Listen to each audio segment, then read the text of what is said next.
오늘은 잠언 23장 1절부터 보십니다. 1절 말씀을 보면 네가 관원과 함께 앉아 음식을 먹게 되거든 삼가 내 앞에 있는 자가 누구인지를 생각하며. 원문은 이렇습니다. 네가 통치자와 함께 앉아서 음식을 먹을 때에 내 앞에 있는 자가 어떤 자인지 너는 신중하게 분별하여야 하느니라. 또 하나의 지혜를 하나님께서 말씀하고 계시죠. 잠언 1장부터 22장까지 여러 가지 하나님께서 말씀을 하셨는데 오늘은 좀 특이한 상황이에요. 음식을 함께 나눈다고요. 우리 인생에 있어서 지혜가 멀리 있지 않죠. 우리의 일상에 있다고요.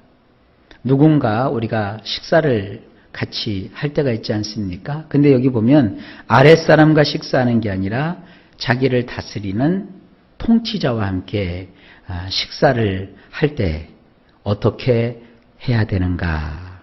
뭐라고 말씀합니까? 내 앞에 있는 자가 어떤 자인지, 어떤 종류의 사람인지, 어떤 신분을 가진 자인지, 어떤 권세와 어떤 능력을 가지고 있는 자인지 너는 신중하게 분별해야 한다 그랬어요. 그래서 분별한다는 것은 사리를 분별한다 이런 뜻입니다. 요즘은 이 지혜의 말씀을 사람들이 잘 따르지 않아요. 지금이 무슨 인터넷 시대, 또 언론의 자유가 있는 시대, 또 발언권이 있는 시대. 그래서 사람들은 함부로 얘기하고 또 함부로 자기 의견을 표현하면 그것이 자유인 줄 알아요. 통제되지 않은 그런 자유는 자유가 아닙니다. 가끔 이렇게 텔레비나 이런 데서도 보면 시사 토론할 때 보면 거기 패널들이 와서 회의를 한단 말이에요. 거긴 장관이 나올 때도 있고요. 또 어떤 국회의원이 나올 때도 있고요. 또 때로는 거기 사법공무원, 검사라든지 판사라든지 이런 사람들이 나와서 토론할 때가 있다고요. 그러면 거기 학생들도 와 있고 일반 서민들도 와 있어요. 텔레비가 이제 방영 중이죠. 카메라가 돌아가고요. 거기 토론을 인도하는 그 진행자가 어떤 주제를 제시하면서 그 주제에 대한 여러 가지 말들을 해요. 자, 이 상황을 봅시다. 그런데 이 상황 속에서 사실은 사람을 옥에 가두기도 하고 가둬 있는 사람을 나오게도 하고 그 정책을 기한하고 그 정책을 추진할 수 있는 실질적인 권한을 가진 자가 대개 그런 텔레비 토론 같은 데 보면 봉변을 당해요. 니딴 것이 거기 앉아가지고 그런 거를 하느냐? 도대체 이게 뭐냐? 이 대한민국이 어떻게 가려고 이러느냐? 사람들이요, 생각도 없이 자기 그냥 의견을 다 표출을 해요. 그러면 거기에 패널로 참석했던 그 실권을 가진 토론자가 마음이 상해요. 그래서는 텔레비 앞에서는 그 여론을 의식해서 잘 하겠습니다. 죄송하게 됐습니다. 그래서 이게 발뺌 아닌 발뺌을 하면서 그 시간을 무마시키려고 해요. 자, 방송이 다 끝났다고 칩시다. 그래서 카메라 불이 딱 꺼졌어요. 그리고 나서는 모든 것이 이제 현장이 되고 이제 실제가 됐어요.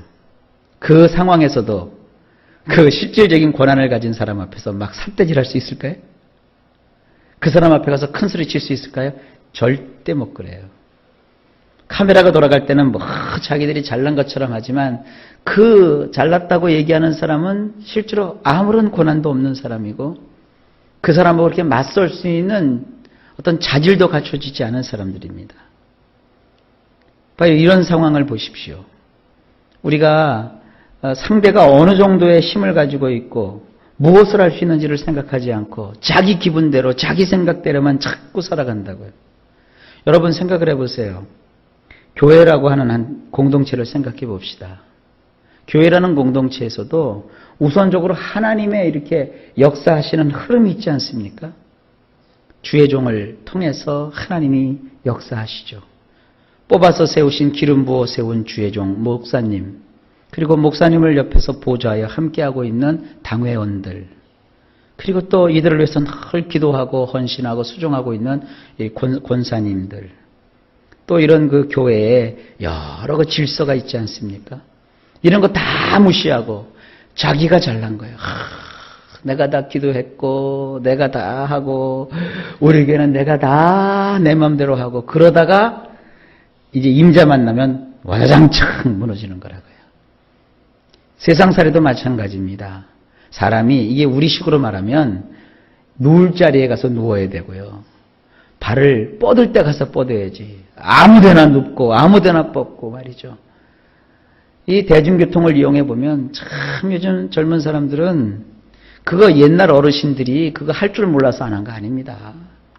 이 뭐 나사가 빠져서 그런 것 같아요. 그냥 사람들이 볼든 말든 거기서 백쥐대나제 그 예쁘지도 않은 애들끼리 모여갖고 뽀뽀를 하고 비벼대고 뭐 아주 그냥 안고 다녀요.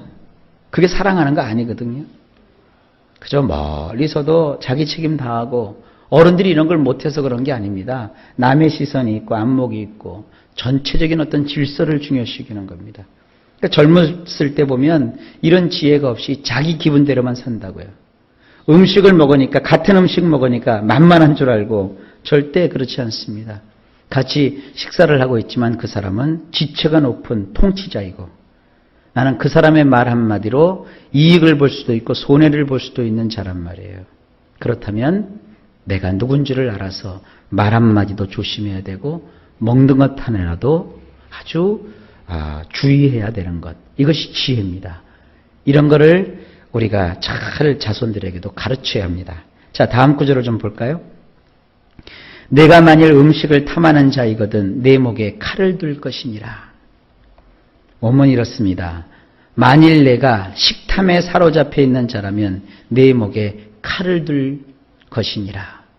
야, 오늘 사람은 다 하나님 밑에서 세상에서 다 평등한데, 앞에 있는 자가 통치자라고 해봤자 네가 나 더 잘난 게 뭐 있냐? 지금 같이 식사해 보니까 너도 김치 먹고 너도 찌개 먹고 너도 고기 먹는데 나도 똑같이 먹는데 너하고 나하고 무슨 차이가 뭐 있느냐? 아이고 왜 너만 그렇게 처먹느냐? 나도 먹겠다. 그래서 이렇게 보니까 그 사람이 이렇게 음식을 먹는데 다 그냥 식탐에 사로잡혀서 뺏어 먹고, 그런 건 뭐냐? 네가 먹을 때는 괜찮을지 모르겠지만 너를 죽이기도 하고 살리기도 하는 그 통치자는 이미 저놈의 자식 모가지 쳐야 되겠다. 직장에서도 보면은 말이죠, 그런 얘기를 하더라고요. 실질적으로 이 직장에서 근무하는 분들이 업무에 임했을 때는 그건 별로 걱정이 없대요. 근데 회식 자리에서 그 사람의 어떤 치부가 드러나게 되면 그것이 나중에 인사고과에 크게 반영이 된대요. 그래서 이 상사를 모시고 있는 사람들은 회식 가자 그러면 막 스트레스부터 받는데요. 그런 거예요. 여기 우리 성경에는 목에 칼을 두었다 그러는데 진짜 칼을 들여서 이렇게 대는 거기도 하지만 잘리는 건 칼 대는 거 아니겠습니까? 그러니까 이게 아부까지는 제가 얘기를 안 하겠어요. 아부가 뭐예요? 아름답고 부드러운 말이래요. 자기의 상전을 우습게 여기는 자는요, 자기 목에다 칼 대고 사는 거예요. 그 사람과 내가 인간적으로 볼 때는 저 상사가 나보다 못하다 할지라도 내가 아래에 있는 한 그를 존중해주고 그를 먼저 받들어주고 섬기는 것, 이거는 치사한 행동이 아닙니다. 이거는 예의고 지혜로운 행동입니다. 그러니까 여러분, 하나님은 이런 것까지 우리에게 알려주고 계시는 거예요. 자, 그 다음에 3절을 보면 그의 맛있는 음식을 탐하지 말라. 그것은 속이는 음식이니라. 원문을 보면 이렇게 돼 있어요. 그의 구미가 당기는 음식들에 욕심을 갖지 말라.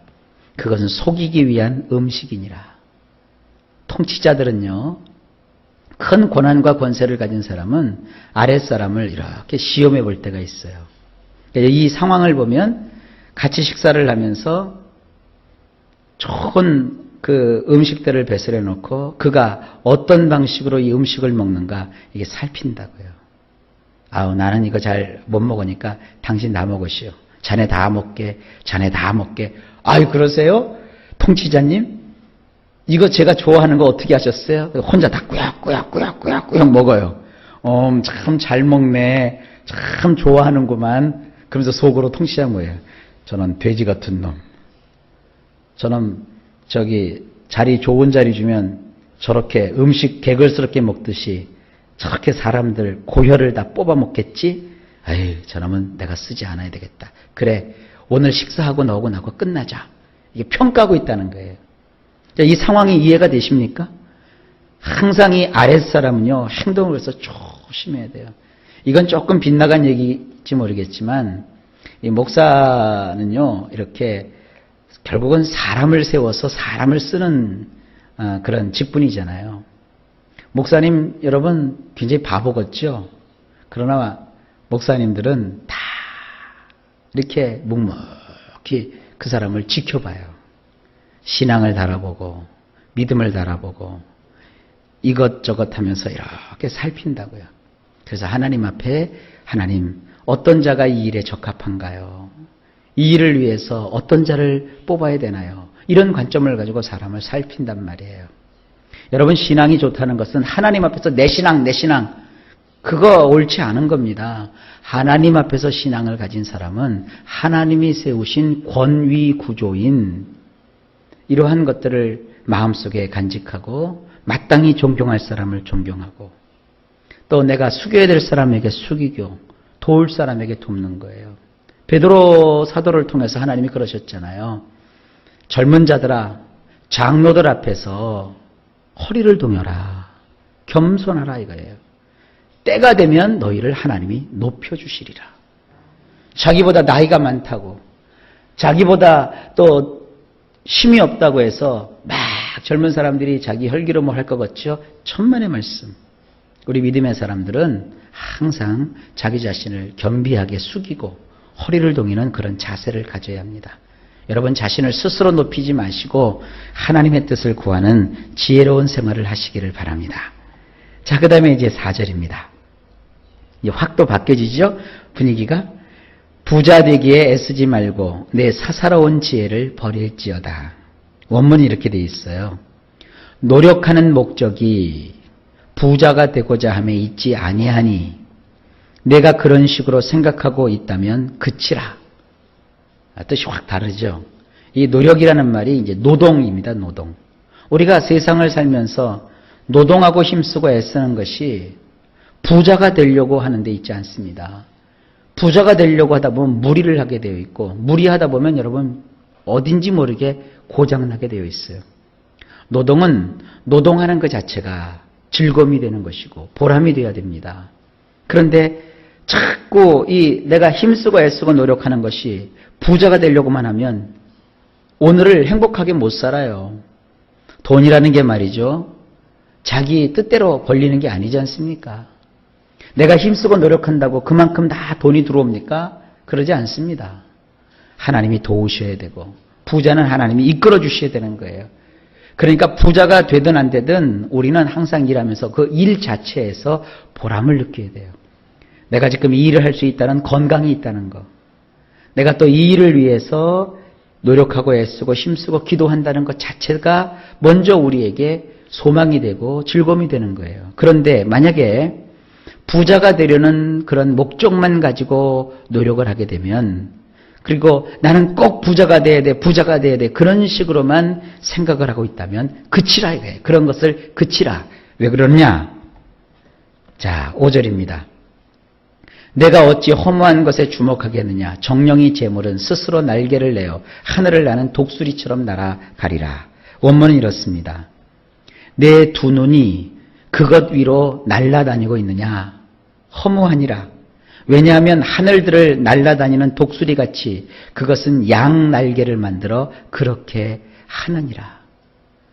부자가 돼야 되겠다. 부자야 되겠다. 그렇게 하면서 항상 부자가 되고자 하는 곳에 두 눈이 이렇게 머물면서 그 위에서 왔다 갔다 날아다닌다는 거예요. 이렇게도 날아보고 저렇게도 날아보고 어떻게 하면 부자가 되지? 어떻게 하면 부자가 되지? 그렇게 하고 살아가는 것이 뭐냐? 허무하다는 거예요. 기억하세요. 부자는 하나님이 내시는 거예요. 왜냐하면 하늘들을 날아다니는 독수리같이 그것은 이 재물이라고 하는 거, 돈이라고 하는 거, 물질이라고 하는 것은 독수리같이 날개도 한쪽 날개가 아니라 양쪽 날개를 만들어서 그렇게 한다. 그렇게 한다는 게 뭐예요? 독수리가 날아가듯이 푹 날아가는 게 그게 돈이에요. 그러니까 돈만 벌겠다고 아둥바둥 그거 과도하게 물질을 아끼고 선을 베풀 때 선을 베풀지 않고 옹졸하게 살아봤자 그거 죽으면 다 말짱 도루묵이에요. 하나님 앞에 헌신해야 될 돈을 하나님께 그냥 쫙 헌신해버리면 좋은데 그게 자기 돈인 줄 알고 돈을 가지고 막 아둥바둥하고 안 뺏기려고 막 이러다가 목사한테 재판 걸고 고소하고 목사 사기꾼으로 막 몰아가고 그러다가 결국 오래 살아보지도 못하고 그 많은 돈 만져보지도 못하고 실컷 벌다가 병 걸려서 일찍 죽어버렸어요. 그러면 허무한 거 아니겠습니까? 그죠? 성경에 그런 말이 있어요. 내 품에 돈이 있으면 내가 베풀 수가 있잖아요. 베풀 수가 있으면 그때 다음으로 미루지 말고 베풀라 이거예요. 그렇게 베풀어도 하나님이 복 주시면 얼마든지 부자가 될 수 있어요. 꼭 옹쳐잡고 있으면서 이것만은 안 돼. 이것만은 안 돼. 과도하게 아껴도 뺏길 때가 되면 다 뺏겨요. 이 돈이라고 하는 것은 이런 독수리 날개가 있는 겁니다. 그래서 우리가 세상을 살아가면서 부자 돼야 되겠지. 부자 돼야 되겠지. 부자 되는 걸 목표 삼지 말고 하나님께 부한 목표를 가지십시오. 어떻게 내가 하나님께 더 부하게 될까? 하나님께 내가 섬기는 일을 어떻게 더 내가 풍성하게 할까? 그런데 이렇게 소망을 둬야지 자꾸 부자가 되고자 해봤자 부자 돼서 뭐예요? 일찍 죽으면 그만이죠. 또 부자가 돼서 오래 살면 뭐예요? 착한 일 한번 하지 못하고 하나님께 영광을 돌리지 못하고 그게 무슨 의미가 있겠습니까? 여러분 허무한 인생 살지 마십시오. 그래서 하나님께 정말 온전하게 우리가 헌신하고 또 이웃에게 나누고 베풀면서 우리가 힘이 있을 때 착한 일 많이 하시다가 주님 부르시는 그날 주님 앞에 복되게 서시는 저도 또 여러분도 되시기를 예수님의 이름으로